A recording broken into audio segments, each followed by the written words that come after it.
E aí pessoal, aqui quem fala é o Guto e sejam bem-vindos a mais um vídeo. Hoje eu preparei um vídeo sobre um mangá BL que já foi lançado no Brasil aqui há algum tempo, lá em 2015. Só que como ele entrou no catálogo de reimpressões da editora New Pop para esse ano, para o primeiro semestre desse ano, eu decidi falar sobre ele aqui no canal. Hoje a gente vai falar sobre Croquis. Eu comprei e li Croquis há muito tempo. Eu reli agora, né? Eu reli esse final de semana para poder preparar esse vídeo pra vocês. E, cara, ele é um mangá antigo que envelheceu mal. Inclusive, eu acho que Croquis é um mangá que precisa que eu problematize algumas coisas. Coisa que eu não costumo fazer muito aqui no canal. Mas ele tem algumas discussões que elas precisam ser levantadas e discutidas com vocês. Mas pra isso, a gente precisa fazer alguns recortes primeiro. Eu vou falar mais sobre isso depois que eu falar pra vocês sobre o que é a história do mangá. Croquis, ele é um mangá que foi publicado em 2004 no Japão, faz muito tempo. Ele foi serializado na Rootless Sweet e publicado, né, pela editora Gentosha, e ele é um mangá da Hinako Takanaga, que pra quem não sabe, ela é a autora, a responsável pela bomba Koisuru Bokun. A gente tem Croquis, que dá nome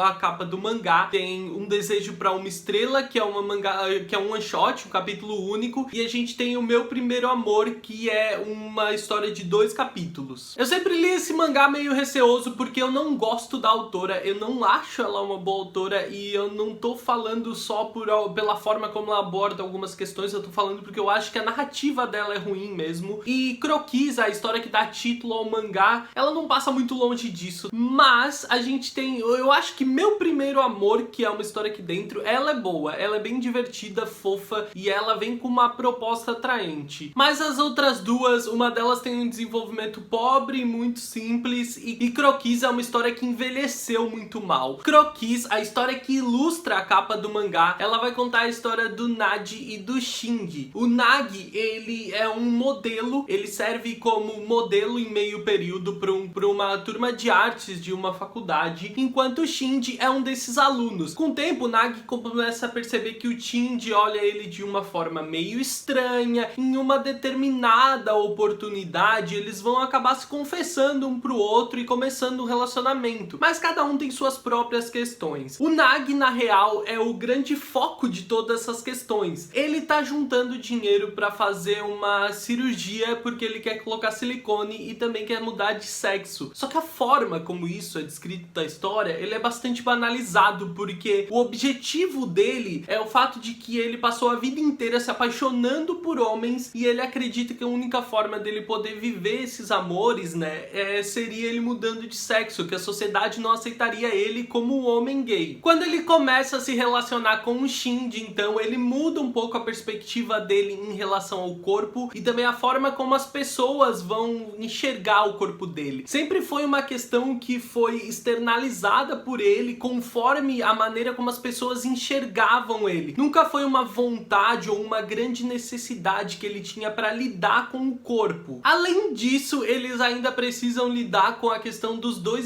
terem entrado nesse relacionamento, terem começado a namorar, mas eles não têm experiência nisso e ainda se sentem muito inseguros em algumas questões sexuais. O Shinji tem os segredinhos dele que a gente descobre depois, é até engraçado. E o Nagi, ele quer fazer sexo com o Shinji, só que quando o Shinji começa meio que se esquivar disso, ele começa a achar que é em relação ao corpo dele, o que torna a situação ainda mais problemática entre eles. E todas essas inseguranças do Nagi, elas ficam ainda mais fortes porque ele é sempre aconselhado por um grupo de travestis em um café, um bar onde ele trabalha se apresentando como drag queen. Na real, aqui é um conceito que a autora mistura demais. São duas coisas que não tem nada a ver, mas ele transforma travestis em drag queens como se fossem a mesma coisa. É uma das questões que é bastante mal desenvolvida nessa história e claramente a autora não tinha entendimento nenhum disso quando ela estava escrevendo essa parte. E também é um reflexo claro de como travestis e transexuais eram marginalizados naquela época. Como eu falei pra vocês, essa história ela envelheceu muito mal, porque as questões que eram usadas como piadas naquele tempo, elas já não funcionam mais. A cabeça das pessoas que consomem esse tipo de obra, que consomem BL hoje em dia, ela tá muito mais desconstruída. Então a gente já não aceita mais receber esse tipo de estereótipo nas histórias. Eles já não funcionam mais, eles nunca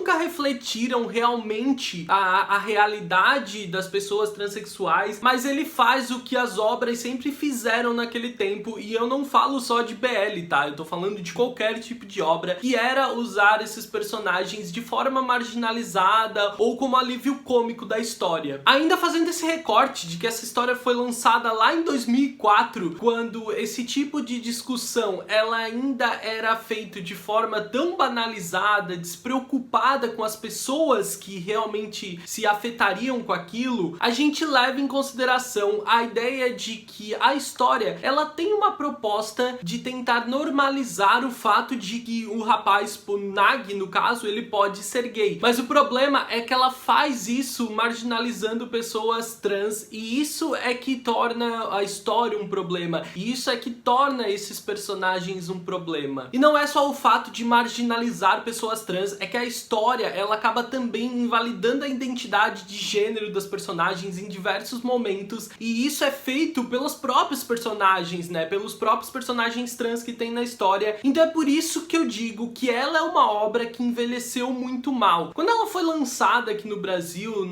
em 2015, eu acho que ela ainda funcionava, porque personagens transexuais, eles ainda eram caracterizados de maneira muito cômica, né? Quando eu digo que essa obra envelheceu mal, é porque a gente recebeu ela em 2015, 11 anos depois do lançamento dela. E fazendo esse recorte, é fácil observar que em 2004, essas questões, esse queer coding, né, usar os personagens trans desta forma, era muito mais comum e aceitável na forma como a sociedade vivia naquela época do que hoje em dia, que as pessoas se desconstruíram, e hoje em dia a gente tem entendimento de como essas coisas são problemáticas. Sinceramente, eu acho que em Croquis, se não existisse o núcleo do bar de drag queens, onde o Nag trabalhava e tudo mais, seria uma história muito melhor e muito mais aceitável, e poderia funcionar da mesma forma. Ela poderia desenvolver a narrativa, o roteiro da história de uma forma que fosse mais aceitável, mas principalmente por causa desses aspectos e da forma como ela emprega esse núcleo, eu acho que a história é ruim. Mas é como eu disse, né, eu já não gosto do trabalho da Hinako Takanaga, ela tá longe de ser uma autora que eu realmente gosto, e eu falo em questões narrativas, eu não falo nem na forma descritiva como ela emprega alguns elementos, mas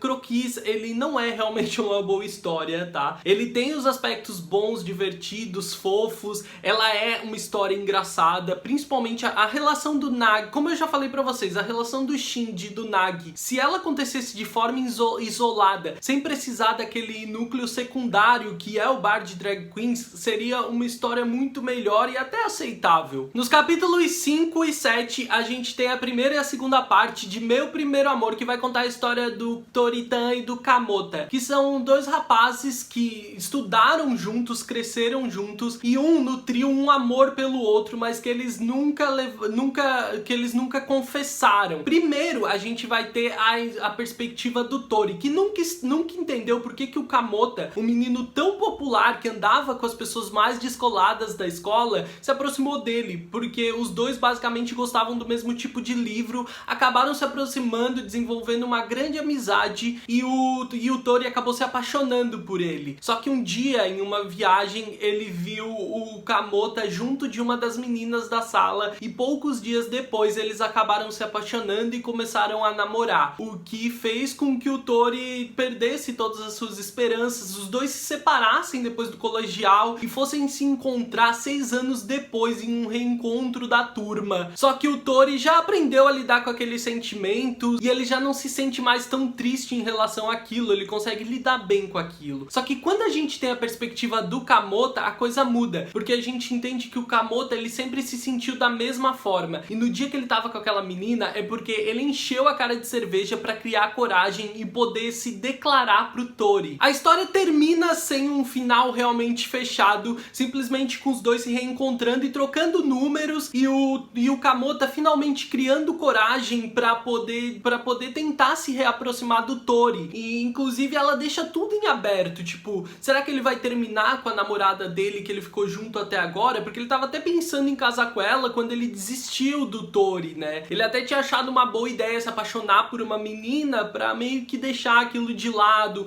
achando que o Tori não queria nada com ela, então fica tudo meio em aberto, assim. Se Será que o Tori que tinha se afastado pra deixar os sentimentos de lado, ele vai receber isso? Ele vai dar abertura pra isso? É a história mais legal, gosto das duas perspectivas, e essa história ela acontece no capítulo 5 e 7. No capítulo 6 tem uma outra história diferente, e é legal que ela faz isso, tá? É legal que ele seja publicado assim, porque tem essa quebra de perspectiva, essa mudança de perspectiva, quebra de expectativa que a gente tem na história. Então, primeiro parece que é um amor unilateral que não deu muito certo, mas depois a gente lê a segunda parte e a gente entende que é mais uma vez os dois só não se confessaram, só não tiveram oportunidade ou a coragem de falar os verdadeiros sentimentos entre eles. Essa é de longe a melhor história que tem no mangá. Ela é bastante divertida, bonita, e como eu falei, eu gostei desse aspecto narrativo, como eles usaram no mangá. E o capítulo 6, e também a terceira e última história do volume, ela conta a história do Sei, que é um menino que foi apaixonado o tempo inteiro pelo Daiki, um amigo mais velho e melhor amigo dele desde muito tempo, que eles sempre tiveram muito juntos, né? Ele é 2 anos mais velho, e ele então passa a odiar estrelas, porque o Daiki é completamente fissurado em estrelas, ele é apaixonado por estrelas, e parece que elas sempre roubam a atenção dele, e por isso o Sei cresceu odiando estrelas a vida inteira. Então chega em um obstáculo onde os dois estão prestes a se separar, porque o Daiki tá pra entrar na faculdade, o Sei ainda tem que terminar o colegial, então vai existir esse abismo, esse obstáculo entre eles, onde o Sei vai acabar finalmente encontrando a oportunidade dele de se confessar, e o Daiki vai falar os verdadeiros sentimentos dele em relação a tudo isso também. Tipo, a história é totalmente previsível, a narrativa é totalmente clichê, é uma historinha totalmente fluffy, boba, fofa. Eu entendo que é um one shot, que é um capítulo só, que não existe essa preocupação tão grande com esse desenvolvimento, mas pra ser sincero, a única coisa que é realmente atraente nessa história, eu acho que é a forma como os dois cresceram juntos e a barreira que existe entre eles depois, né, quando eles vão ficando mais velhos. Mas também é uma coisa bastante clichê, tá? Não é nada de surpreendente. Então é isso. Croquis, ele é um mangá que quando eu li, ele foi divertido, mas quando a minha cabeça ela amadureceu um pouco mais, teve algumas questões que eu precisei problematizar, que não tinha como passar disso. Então eu acho que esse é um aspecto interessante da leitura, se a gente conseguir fazer ela e conseguir analisar esses núcleos, né, que existem dentro da história para desenvolver essa questão crítica, né, e observar também a mudança, a gente comparar essa história e essa retratação, a forma como alguns personagens eram retratados naquele tempo para como é agora, eu acho que é uma coisa que a gente precisa fazer, uma observação que muito interessante e mostra muito pra gente de como os mangás evoluíram até agora. A arte é bonita, fofa e tá bem dentro dos padrões que a gente conhecia nos BLs do ano 2000. Eu ainda não gosto, né? Eu prefiro muito mais o formato de quadrinização que eles usam hoje em dia, que eu acho que é muito mais limpo. Então, de forma geral, como eu falei até agora, eu acho que ele é só um mangá que envelheceu muito mal. Eu acho que se eu tivesse feito essa leitura lá nos anos 2006, 2007, 2008, eu teria gostado mais dele, mas leiam a obra, tirem as suas conclusões e façam essa reflexão crítica que a gente precisa fazer em relação a como alguns núcleos são retratados. Principalmente aproveitem Meu Primeiro Amor, que essa história assim é muito boa, muito divertida e fofa. Espero que tenham gostado do vídeo. Se você gostou, deixa o like, se inscreve no canal se é novo por aqui, me segue nas redes sociais, eu sou @guto no Twitter e no Instagram. Eu vejo vocês no próximo vídeo, um grande beijo, tchau, tchau!